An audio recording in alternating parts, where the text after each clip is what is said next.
अस्सलाम वालेकुम, मैं असदुल्ला खान हूँ। 3-4 इंपॉर्टेंट चीज़ों पर इस वीडियो में बात करेंगे। एक तो आज लेवल प्लेइंग फील्ड के हवाले से ऐसा लगता है कि काजी फैसल साहब तहरीक इंसाफ को सुनना ही नहीं चाहते, उनको बोलने ही नहीं देना चाहते। लतीफ़ खोसा जो बात करते हैं वो दरमियान में से उचक के उसका एक अजीब व गरीब सा आर्गूमेंट देते हैं। और फिर काजी फैसल साहब ने यह भी किया आज कि सियासी रिमार्क्स देने से बार बार मना करते रहे कि सियासी गुफ्तगू ना करें, लफाजी ना करें, और ख़ुद वो आईन और कानून के दायरे से बाहर निकल कर सवाल करते रहे और सियासी गुफ्तगू फरमाते रहे। क्या हुआ आज इस पर तो हम बात करेंगे, लेकिन साथ ही साथ 2-3 चीज़ें नवाज शरीफ क्या सोच रहे हैं, क्या उनको मशवरा दिया जा रहा है, क्या वो सदर बन जाएं, क्या यही उनके लिए हल है। बहुत ही इंपॉर्टेंट मामला है, इस पर हम गुफ्तगू करेंगे। और दूसरा यह है कि आर्टिकल का रौला अभी तक पड़ा हुआ है कि जेल हुकाम जो हैं वो वजाहतें देते फिर रहे हैं कि आर्टिकल निकला है कि नहीं निकला। ये इतना संजीदा मामला क्यों बन गया है, ज़रा इस पर हम गुफ्तगू करेंगे। और फिर जो है वो सबसे पहली बात जो है वो रात जो फंड रेजिंग के लिए टेलीथॉन करना था तहरीक इंसाफ ने, इंटरनेट स्लो डाउन कर दिया गया, सोशल मीडिया ऐप्स को बंद कर दिया गया। अब आप देखिए कि पिछली मरतबा जब तहरीक इंसाफ ने एक ऑनलाइन जलसा रखा था तो उस वक्त ये कहा गया, जब सोशल मीडिया ऐप्स को डाउन कर दिया गया, इंटरनेट को स्लो डाउन कर दिया गया, तो अगले दिन पीटीआई की तरफ से वजाहत की गई, कहा गया कि जी इंटरनेट के तातुल को या खलल को तहरीक इंसाफ के ऑनलाइन जलसे से ना जोड़ा जाए, बल्कि हम तहकीकात कर रहे हैं कि ऐसा क्यों हुआ था। उस वक्त तो चलें अवाम को बेवकूफ़ बना दिया गया ये कहकर और ये बयान देकर, लेकिन कल भी पहले से ये तवक्को की जा रही थी कि ये सोशल मीडिया ऐप्स को बंद कर दिया जाएगा, और वही हुआ। जैसे ये टेलीथॉन शुरू हुआ, सोशल मीडिया ऐप्स को बंद कर दिया गया। और आप देखें कि इस पर human rights commission of Pakistan ने भी और बाकी तंजीमों ने भी इस पर बहुत एहतजाज भी किया है, तनकीद भी की है, और कहा है कि अगर एक सियासी जमात आईन और कानून के दायरे में रहकर अपना आइनी रोल अदा करना चाहती है या अपना एक जमहूरी हक है उनका कि वो फंड रेजिंग करें, तो आप उनके लिए इंटरनेट को बंद करके पूरी पाकिस्तान को आपने उसका सिस्टम तबाह कर दिया और उसका पूरा सिस्टम डिस्टर्ब कर दिया। वो सारे लोग जिनका इससे कोई ताल्लुक नहीं था वो लोग भी मुतासर होकर बैठे रहे। वो सारे लोग जिनका तहरीक इंसाफ से कोई लेना देना नहीं है, उसकी फंड रेजिंग में हिस्सा नहीं लेना था या उसको देखना भी नहीं था, या सारे लोग तहरीक इंसाफ के हक में तो नहीं होते, उन सारों का काम भी मुतासर रहा। और ये दूसरी मरतबा किया गया है तहरीक इंसाफ की किसी एक्टिविटी के लिए। तो ये तो एक मेरा ख्याल है, और इसके बावजूद भी आप देखें क्या फ़र्क पड़ा, इससे कोई फ़र्क पड़ गया। यही तहरीक इंसाफ ने आज की अखबारात की रिपोर्ट के मुताबिक $1.25 लाख 10 करोड़ रुपए इकट्ठे कर लिए टेलीथॉन में, 10 करोड़ रुपए इकट्ठे कर लिए। और तहरीक इंसाफ जो हैं वो उनके जो आदाद शुमार है वो शायद इससे ज़्यादा हैं। बैरिस्टर गौहर जो है वो अपनी तकरीर मुकम्मल नहीं कर सके, हालांकि उनकी प्रेस कॉन्फ्रेंसेस नशर होती हैं, रोज़ाना टीवी पर चलती हैं, वो बोलते हैं, बात करते हैं, आईन और कानून को दायरे में रह के करते हैं और बड़ी बैलेंस बात करते हैं, लेकिन उनकी तकरीर कल नशर नहीं होने दी गई सोशल मीडिया पे। तो मेरा ख्याल है कि जो भी ये निगरान हुकूमत फैसले कर रही है वो एक तो कहा जाता है ना कि लेवल प्लेइंग फील्ड नहीं मिल रही तहरीक इंसाफ को। लेकिन काजी फैसल साहब को ये आर्गूमेंट जब देंगे तो वो कहेंगे कि आपको लगता है कि सारे लोग आपके खिलाफ हैं। वो अजीबोगरीब बातें करते हैं। क्या आज काजी फैसल साहब ने क्या सवाल किए हैं? एक तो उन्होंने कहा कि देखें ना, इलेक्शन कमीशन अब मुकदमात भुगते या इंतखाबात करवाए, ये आर्गूमेंट था लेवल प्लेइंग फील्ड में उनका। अब इलेक्शन कमीशन मुकदमात भुगते या इलेक्शन कराए, तो लतीफ़ खोसा ने कहा कि फिर हमें बताएं, हम इंतखाबात लड़ें या मुकदमात भुगतें। तो उस पर काजी साहब ने कहा कि आप अदालत से सवालात नहीं कर सकते। ये उन्होंने इसका जवाब दिया कि आप अदालत से सवालात नहीं कर सकते। तो फिर जो काजी फैसल साहब ने पीटीआई के वकील से कहा कि लगता है कि आप इंतखाबात का इल्तवा चाहते हैं। अब खुद वो हिदायत देते हैं काजी फैसल साहब कि आईन और कानून के दायरे में रह के बात करें, बस लफाजी ना करें। लेकिन ये क्या है? ये लफाजी नहीं है कि लगता है कि आप इंतखाबात ही नहीं चाहते, ये लफाजी नहीं है। ये क्या इसका दरख्वास्त से कोई ताल्लुक है? फिर लतीफ़ खोसा साहब ने कहा कि मैं आपकी तवज्जो सुप्रीम कोर्ट के एक ऑर्डर की तरफ दिलाना चाहता हूँ। जजेस सुनते हैं, उनका टेम्परामेंट होता है, लेकिन काजी फैसल साहब का टेम्परामेंट नहीं है। काजी फैसल साहब ने कहा कि हमें अपने ऑर्डर का पता है, आपको तवज्जो दिलाने की जरूरत नहीं है, नहीं सुना ऑर्डर। फिर काजी साहब ने कहा कि आप पीटीआई चाहती है कि 100% कागजात मंजूर हो जाए, यानी सियासी गुफ्तगू, सियासी बातें और ऐसी बातें जिसका भाई आपके सामने एक मुकदमा है, आप एविडेंस मांगे, आप कहें कि ठीक है आपको वीडियो चलाना चाहते हैं चलाएं, आप कोई शवाहिद पेश करना चाहते हैं तो करें। लेकिन आप कह रहे हैं कि जी आप पीटीआई चाहती है कि 100% कागजात मंजूर हो जाएं। कब कोई कहता है कि 100% कागजात मंजूर हो जाएं? फिर कहा कि ये कोर्ट ऑफ लॉ है, सियासी गुफ्तगू ना करें, अदालत के सामने दुखड़े ना सुनाएं, ये कहा काजी फैसल साहब ने। अगर आपको पाकिस्तान के किसी इदारे पर एतमाद नहीं है तो हम क्या करें? अब इस तरह के जुमले कि आपको किसी इदारे पर एतमाद नहीं है तो हम क्या करें, ये भी लफाजी है काजी फैसल साहब। आप जहां चाहते हैं कि वकला लफाजी ना करें, वहां आपको भी तो लफाजी नहीं करनी चाहिए। आपको कानून के मुताबिक कम से कम बोलना चाहिए। रेलिवेंट क्वेश्चंस करने चाहिए, कानून के मुताबिक मामले को देखना चाहिए। लेकिन ऐसा लगता है काजी फैसल साहब सियासी तकरीर फरमाते हैं। चीफ जस्टिस साहब ने कहा अगर दफ़ा 144 है तो सबके लिए होगा, सिर्फ पीटीआई के लिए नहीं होगा। तो फिर उन्होंने कहा कि हमारे सामने दफ़ा 144 को चैलेंज ही नहीं किया गया, ना एमपीओ को चैलेंज किया गया, यानी हम इस मामले को देख नहीं सकते। यानी एक पार्टी के लोगों को दफ़ा 144 के बहाने से वर्कर्स कन्वेंशन नहीं करने दिया जाता, तो ये लेवल प्लेइंग फील्ड के मामले में नहीं आता क्या? लेकिन काजी फैसल साहब समझते हैं कि नहीं, ये लेवल प्लेइंग फील्ड के स्कोप में नहीं आता, क्योंकि हमारे सामने 144 नहीं है। और भाई आपके सामने दफ़ा 144 का मामला नहीं है, आपके सामने लेवल प्लेइंग फील्ड का मामला तो है ना। कम से कम आप ये तो देख सकते हैं कि लेवल प्लेइंग फील्ड सारे मामला पे मिल रही है या नहीं मिल रही। फिर लतीफ़ खोसा साहब ने कहा कि पीटीआई के अलावा किसी जमात पर एमपीओ नहीं है। तो चीफ जस्टिस ने कहा कि क्या आपके ख्याल में पीपल्स पार्टी और नून लीग आपके खिलाफ साजिश कर रही है? ये देखिए, एक चीफ जस्टिस पाकिस्तान वो कह रहे हैं क्या आपके ख्याल में पीपल्स पार्टी और नून लीग आपके खिलाफ साजिश कर रही है? ये उनका सवाल है। तो सियासी गुफ्तगू से लतीफ़ खोसा को भी परहेज करना चाहिए, सियासी गुफ्तगू से काजी फाइसा को भी परहेज करना चाहिए। फिर उन्होंने कहा कि लतीफ़ खोसा साहब ने कहा कि मेरे मुंशी से फाइलें छीनी गई, आपके भी इल्म में ये बात है? उन्होंने कहा कि नहीं, मेरे इल्म में तो ये बात नहीं है।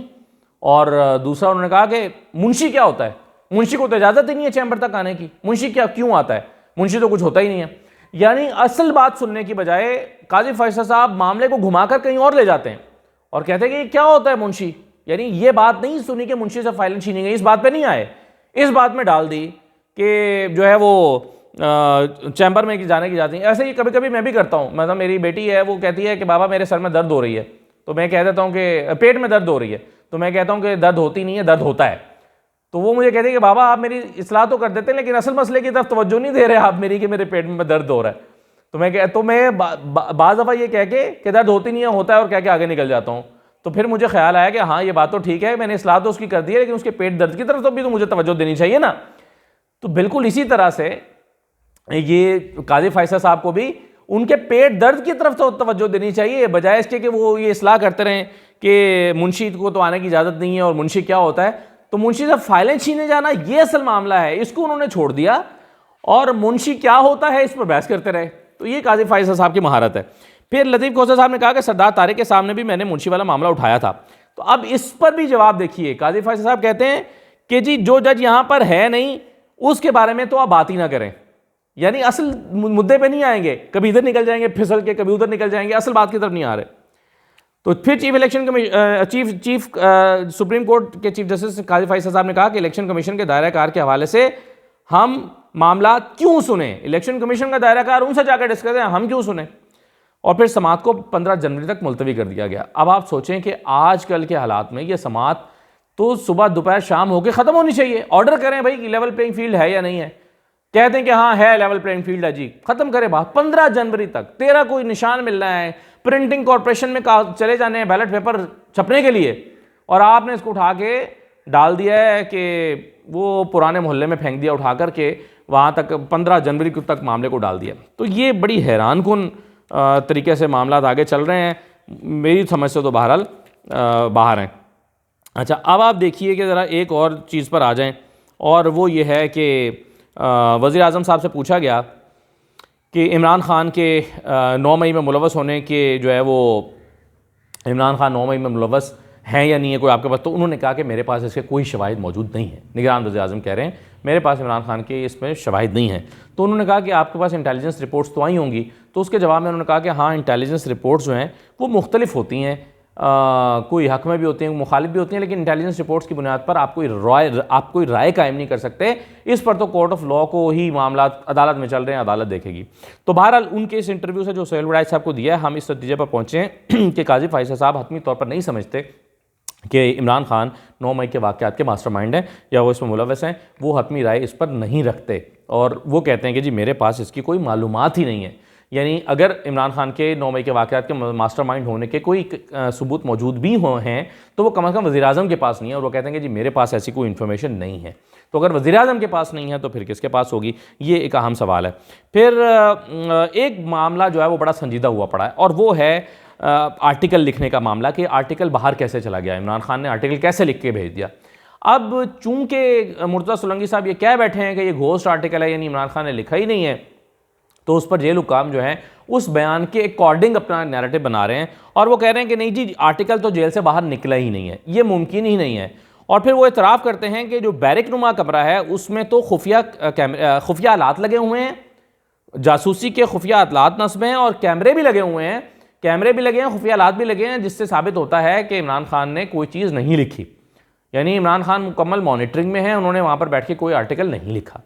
और वो कहते हैं कि जी कोई कागज़ तो उनको दिया भी नहीं गया, कोई कागज़ उनके पास है भी नहीं, और कोई कागज़ जो है वो बाहर भी नहीं गया, कोई कागज़ उनको के पास लेकर भी नहीं आया। तो ये तो मुमकिन नहीं है कि इमरान खान ने आर्टिकल लेकर बाहर भेजा हो। यानी वो ये साबित करना चाहते हैं कि ये घोस्ट आर्टिकल है, लेकिन इसको बहरहाल द इकोनॉमिस्ट नहीं मान रहा।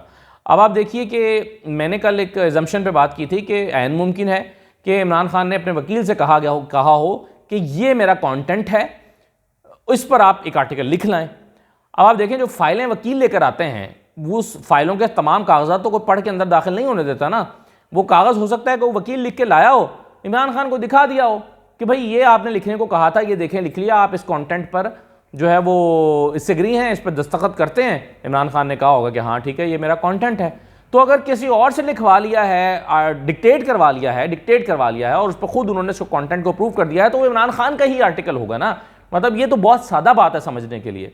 अब ये कहना कि चूंकि इमरान खान ने कागज़ पर लिख के नहीं भेजा तो ये घोस्ट आर्टिकल है, तो अगर कोई अब हमारे जैसे लोग आर्टिकल लैपटॉप में टाइप करते हैं तो कागज़ पर नहीं लिखते, तो क्या वो आर्टिकल नहीं होता? और फिर अगर किसी और को मैं डिक्टेट करवा के लिखवा दूं तो वो आर्टिकल नहीं होगा मेरा। तो ये बड़ी अजीबोगरीब सी बात है।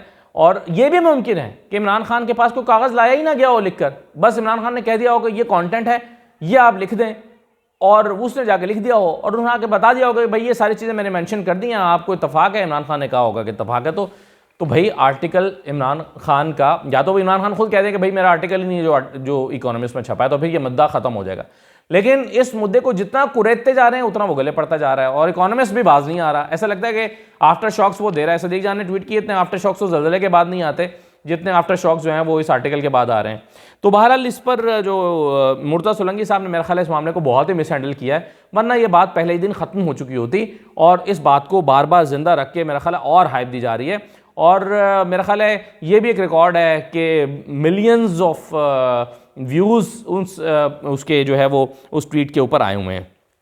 अच्छा, आखिरी बात जो मैं करना चाहता हूँ वो ये है कि मुशाहिद हुसैन सैयद ने एक इंटरव्यू दिया है और वो कह रहे हैं कि ये जो निज़ाम है और जो आने वाला निज़ाम है ये एक हाइब्रिड प्लस निज़ाम है। और वो कहते हैं कि जी नवाज़ शरीफ को इस निज़ाम में वज़ीर-ए-आज़म नहीं बनना चाहिए, और नवाज़ शरीफ साहब को जो है वो इस निज़ाम में बेहतर है कि वो चौथी मरतबा वज़ीर-ए-आज़म बनने की बजाय सदर बन जाए। और वो कहते हैं कि 3 दफ़ा वो निकाले जा चुके हैं, और क्या वो समझते हैं, वो चाहते हैं कि उनको चौथी मरतबा भी निकाला जाए। अब मुशाहिद हुसैन सैयद जो हैं वो क्या, और बल्कि वो उन्होंने ये भी कहा कि 3 मरतबा वज़ीर-ए-आज़म बन चुके हैं, क्या चौथी मरतबा वो गिनीज़ बुक में अपना नाम लिखवाना चाहते हैं। अब इसमें जो मेरा नुक्ता है वो ये है कि देखिए, एक नवाज़ शरीफ साहब एक ऐसी हुकूमत बनाने जा रहे हैं, बज़ाहिर ये तो अल्लाह ही जानता है कि तहरीक इंसाफ क्या करेगी इलेक्शन डे पर, लेकिन बहरहाल नवाज़ शरीफ साहब जिस चीज़ जो उनके लिए, जो वो समझते हैं कि मेरी हुकूमत बनने जा रही है, वो हुकूमत भी कोई 8-10 जमातों की हुकूमत बनेगी, जिसमें नवाज़ शरीफ 60, 70, 80 सीटों के साथ एक प्राइम मिनिस्टर बनेंगे, कमज़ोर तरीन वज़ीर आज़म, कमज़ोर तरीन हुकूमत। कल कोई एक बाजू उनका मरोड़ेगा, कल परसों दूसरा बाजू मरोड़ेगा, तीसरी जमात कोई उनके बाल खींचेगी, चौथे जमात उनकी टांगें खींचेगी, और वो एक ऐसे वज़ीर आज़म होंगे। तो जिस इसके निज़ाम के बारे में वो कह रहे हैं मुशाहिद हुसैन सैयद, ये हाइब्रिड प्लस निज़ाम होगा। अब अगर ये हाइब्रिड प्लस निज़ाम होगा तो इस निज़ाम में नवाज़ शरीफ साहब कोई कंट्रीब्यूट तो कर नहीं सकते। इस बात का पहले ही इम्कान जाहिर किया जा रहा है कि अगर ऐसी हुकूमत नवाज़ शरीफ को दी जाएगी तो नवाज़ शरीफ उस हुकूमत को कबूल करने की बजाय खुद लंदन चले जाएंगे और मामला शहबाज शरीफ के हवाले कर जाएंगे कि ठीक है शहबाज शरीफ तुम चलाओ। इमरान खान को तो दे नहीं सकते, बिलावल को वो दे नहीं सकते, फिर शहबाज शरीफ से कहेंगे यार तुम ही चलाओ, मैं तो ऐसी हुकूमत का वज़ीर आज़म नहीं बन सकता। मगर ऐसे में नवाज़ शरीफ क्या करेंगे, तो बड़ा अच्छा ऑप्शन निकाल के दिया है उन्होंने, मुशाहिद हुसैन सैयद ने कहा है कि जनाब आप सदर मुमलिकत बन जाएँ, बड़े हैं आप इस कौम के, तो बाबाए कौम बन जाएं, बड़े बन जाएं और सदर बने। जैसे आसिफ जरदारी साहब ने भी सदर बन के पूरी हुकूमत चलाई थी, सदर बन गए थे, लेकिन थे वो ही हुकूमत, जरदारी हुकूमत कहा जाता है आज भी उसको, यूसुफ रज़ा गिलानी की हुकूमत नहीं कहा जाता, कहा जाता है कि वो जरदारी हुकूमत थी। तो नवाज़ शरीफ क्या इस बात पर उस संजीदगी से गौर कर सकते हैं कि अगर उनको एक बहुत ही कमज़ोर हुकूमत बना के दी जाए तो वो उसमें सदर बन जाएँ, लेकिन सदर बन के भी उनके जो इख्तलाफात, लड़ाई झगड़े हैं वो तो ख़त्म नहीं होंगे।